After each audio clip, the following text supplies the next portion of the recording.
जय हिंद दोस्तों, कैसे हैं। आई होप कि आप सभी लोग बहुत ही अच्छे होंगे और बहुत ही अच्छे तरीके से आप लोग पढ़ाई कर रहे होंगे।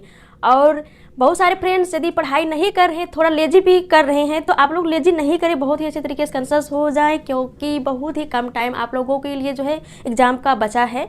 तो बहुत ही कंसस होकर के, कंसिस्टेंसी के साथ और पेशेंस के साथ जो है आप अपनी तैयारी को बहुत अच्छे तरीके से करें और प्रेशर में ना पड़े। प्रेशर में पड़ेंगे तो फिर दिक्कत हो जाएगी, आप अपनी तैयारी को नहीं कर पाएंगे और अपनी सफलता को कहीं ना कहीं खो देंगे। तो आप अपनी सफलता को खोना नहीं है, बल्कि क्या करना है, सफलता को पाना है। तो इसीलिए किसी भी प्रेशर में ना जाएं और इधर उधर ना भटकी। जो एक लिमिटेड चैनल है उसको फॉलो करें, मैं डोज जो भी दे रही हूँ उसको करें। उसके बाद इसके अलावा भी आपके पास यदि टाइम बचता है तो आप लोग क्या करें, प्रीवियस ईयर का जो क्वेश्चन पेपर है उसको लगाएंगे। उससे क्या होगा कि आपको यह भी एक पता चलेगा कि आप किस पानी में है, आपकी तैयारी कितनी हुई है, जितना आप पढ़ चुके हैं पीछे। इसके साथ ही साथ आपको यह पता चलेगा कि क्वेश्चन जो आ रही है तो वह कहाँ से आ रही है। देखिए, होता है कि कुछ सब्जेक्ट आप लोग पढ़ रहे हैं, क्योंकि मैं यहाँ पे हर टॉपिक तो दे रही हूँ, बट एक टॉपिक का जो इम्पोर्टेंट टॉपिक तो आप लोगों को मैं प्रोवाइड करा रही हूँ, लेकिन एक टॉपिक से फिर टॉपिक्स के अंदर भी कुछ ऐसा होता है कि आपको तो सारे लाइन तो याद नहीं रहेंगे।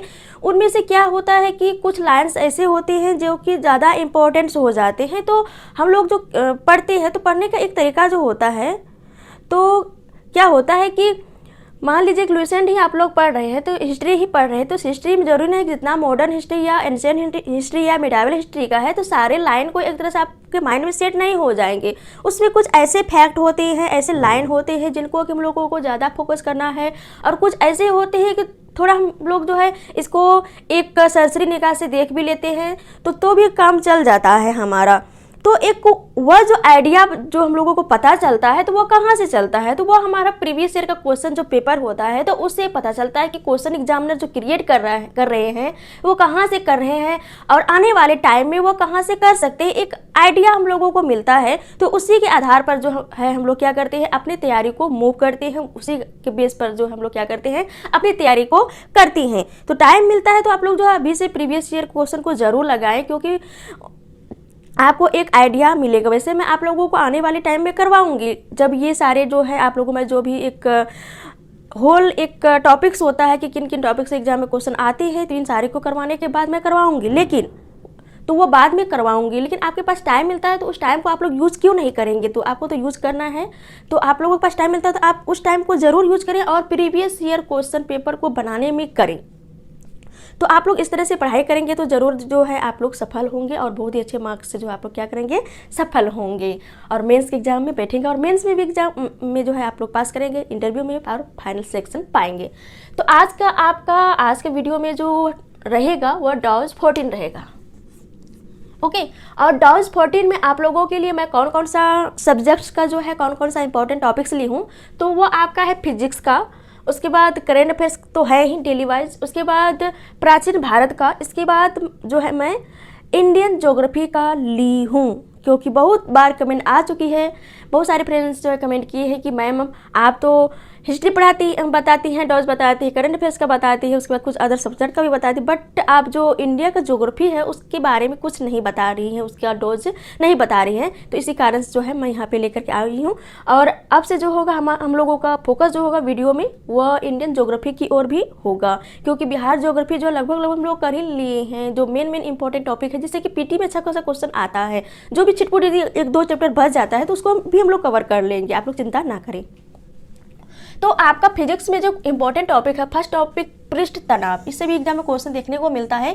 पृष्ठ तनाव जैसे कि जल की बूंदें, जैसे वर्षा की बूंदें जो गोल होती है तो वो किस कारण से होती है, तो पृष्ठ तनाव के कारण से होती है। इसी तरह से और भी काउज हैं और भी एग्जाम्पल आप लोगों को देखने को मिलेंगे जब आप जो है इस टॉपिक को जो है बहुत अच्छे तरीके से आप लोग पढ़ेंगे। अगला बढ़ते हैं तरंग। तरंग से भी अच्छा खासा क्वेश्चन आ जाता है। तरंग किस तरह, दो तरह के होते हैं मुख्य रूप से। उसके बाद एक हो जाता है आपका अनुदैर्ध्य तरंग, एक होता है अनुप्रस्थ तरंग। इसी में से अलग अलग इसका टाइप्स है। उसके बाद फिर इसी टाइप्स में आपका अनुदैर्ध्य में एक हो जाता है ध्वनि तरंग। इस तरह से और भी कई तरह के तरंग होते हैं। तो इन सारे को जो है आप लोगों को तरंग टॉपिक्स में देखने को मिलेगा। ओके, आगे बढ़ते हैं प्लवन। प्लवन के बारे में आप लोगों को जानना है। प्लवन भी इम्पोर्टेंट टॉपिक्स है, इसके बारे में भी आप लोगों को जानना है। जैसे हाइग्रोमीटर, हाइग्रोमीटर सब जो आते हैं तो ये इसी टॉपिक्स में आते हैं। अब बढ़ते हैं आपके ध्वनि तरंग। ध्वनि तरंग जो है बहुत ही इंपॉर्टेंट हो जाता है। मैं यहाँ पे स्पेशल क्यों ध्वनि तरंग को अलग टॉपिक्स के रूप में ली हूँ, क्योंकि मैं यहाँ पे तरंग टॉपिक तो आप लोग को करवा ही रही हूँ, तो इसके साथ साथ मैं इसको ध्वनि तरंग को अलग टॉपिक्स के रूप में आप लोगों के सामने इसीलिए रखी हूँ क्योंकि ध्वनि तरंग जो है बहुत ही इंपॉर्टेंट है। अदरवाइज जितने भी टाइप्स हैं तरंग के, इसके अलावा जो है ध्वनि तरंग जो है ज़्यादा इंपॉर्टेंट हो जाता है। तो इसी कारण से मैं स्पेशली यहाँ पे एक टॉपिक्स के रूप में यहाँ पे ली हूँ। तो इसको भी आप लोगों को बहुत ही अच्छे तरीके से क्या करना है, कवर करना है। नेक्स्ट टॉपिक आपका है सरल आवर्त गति। तो बहुत ही इंपॉर्टेंट टॉपिक है सरल आवर्त गति। इसमें जो है लोलक के बारे में, उसके बाद दोलन गति, ये सारी चीज़ें आप लोगों को इस टॉपिक्स में देखने को मिलेंगे। तो ये 5 टॉपिक्स रहा आप लोगों के लिए फिजिक्स का, बहुत ही इंपॉर्टेंट टॉपिक्स हैं। इसको आप लोग जरूर बहुत ही अच्छे तरीके से करें। ओके, अब बढ़ते हैं आपके अगले टॉपिक्स की ओर या सब्जेक्ट की ओर। तो वह है करंट अफेयर्स का। करंट अफेयर में आप लोगों को क्या करना है, तो 15 से लेकर के 31 जुलाई का जो है क्या करना है, आप लोगों को करंट अफेयर करना है। मंथली वाइज जो मैं एक डॉज शुरू से ही आप लोग बताते आ रही हूँ, मंथली वाइज जो हम लोग करते आ रही हैं उसको करना है। आगे आपका डेट वाइज में 15 नवंबर का है नेशनल, इंटरनेशनल एंड बिहार का जो भी इंपॉर्टेंट करंट अफेयर है उसको आप लोगों को करना है। इसके साथ ही साथ आप लोगों को रिवीजन भी करना है। आगे है आपका प्राचीन भारत की बारी।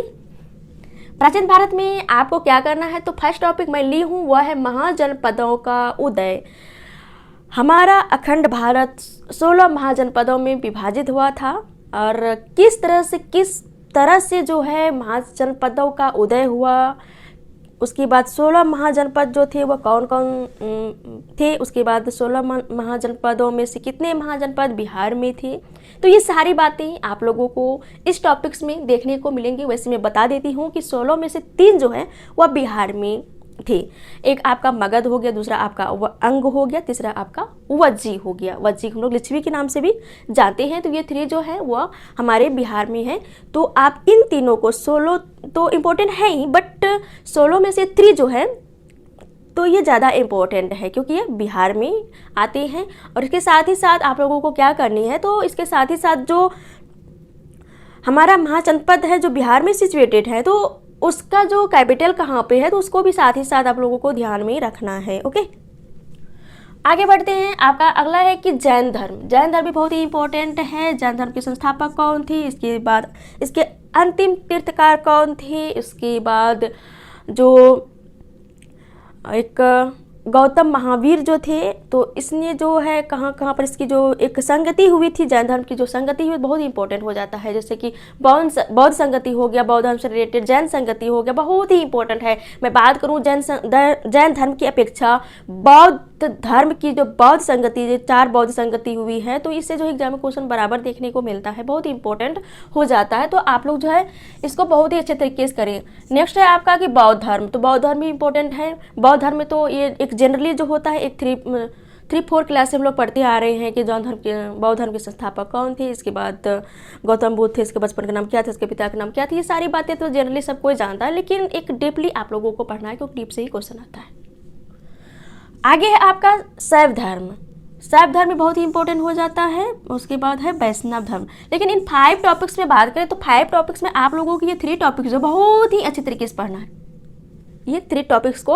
अदरवाइज ये 2 टॉपिक्स जो है तो इसको आप लोगों को क्या करना है, थोड़ा सरसरी निगाह से भी पढ़ेंगे या एक बार भी पढ़ेंगे तो चल जाएगा। लेकिन ये 3 टॉपिक्स जो है इसको जो है मैं आप लोगों को सजेस्ट करूँगी कि एक बार तो आप लोगों को पढ़ना है, इसके बाद दोबारा भी पढ़ना है। उसके साथ ही साथ जो मान लीजिए बौद्ध धर्म में आप लोगों को कुछ ऐसा होगा कि कुछ अलग से इस तरह से इम्पोर्टेंट तथ्य दे देंगे, जैसे बौद्ध संगति दे दिया है, इस तरह से और भी है जैसे कि अष्टांगिक मार्ग का सिद्धांत है। ये सारी बातें जो है इसको जो आप लोग ज़्यादा फोकस करनी है। ओके, तो ये रहा आप लोगों की प्राचीन भारत की बातें। अब बढ़ते हैं इंडियन ज्योग्राफी की ओर। आप लोग बहुत ही वेट किए हैं कि इंडियन ज्योग्राफी नहीं पढ़ा रही मैम, नहीं बता रही है कौन कौन सा टॉपिक होना चाहिए। तो मैं इंडिया का इंट्रोडक्शन जो होता है आप लोगों को यही देखना है, इंडिया का परिचय देखना है, भारत की परिचय देखना है। क्योंकि किसी भी सब्जेक्ट के बारे में पढ़ने से पहले, खास करके भूगोल की बात करें या ज्योग्राफी की बात करें, दोनों एक ही हुआ, तो इस सब्जेक्ट को पढ़ने से पहले सबसे पहले हम लोग क्या जानना पड़ता है, चाहे हम लोग विश्व के भूगोल की बात करें, बिहार के भूगोल की बात करें या हम लोग इंडिया की बात करें, तो सर्वप्रथम हम लोग क्या जानना होता है, एक मैप। जब तक मैप नहीं समझेंगे कि कहाँ पे किस तरह से कैसे सिचुएटेड है, अक्षांश देशांतर विस्तार कितना है, उसके बाद उत्तरी गोलार्ध में कि दक्षिणी गोलार्ध में है, उत्तरी पूर्वी गोलार्ध में कि उत्तरी दक्षिणी गोलार्ध, दक्षिणी पश्चिमी गोलार्ध, ये सारी बातें जो आप लोगों को जो है देखना है। तो आप लोग जो है इंडिया का इंट्रोडक्शन, इसके बाद मैं सजेस्ट करी थी कि आप लोग जो है एटलस का जो एक मैप का बुक आता है तो वो सजेस्ट करी थी, तो वहाँ से आप लोग जो है करें। और इसके साथ ही साथ आप लोग जो है इसी चैनल में आप लोगों को जो है इंडियन ज्योग्राफी का मैं आप लोगों को टोटल जो है 18 वीडियो आप लोगों को प्रोवाइड कराए हूँ।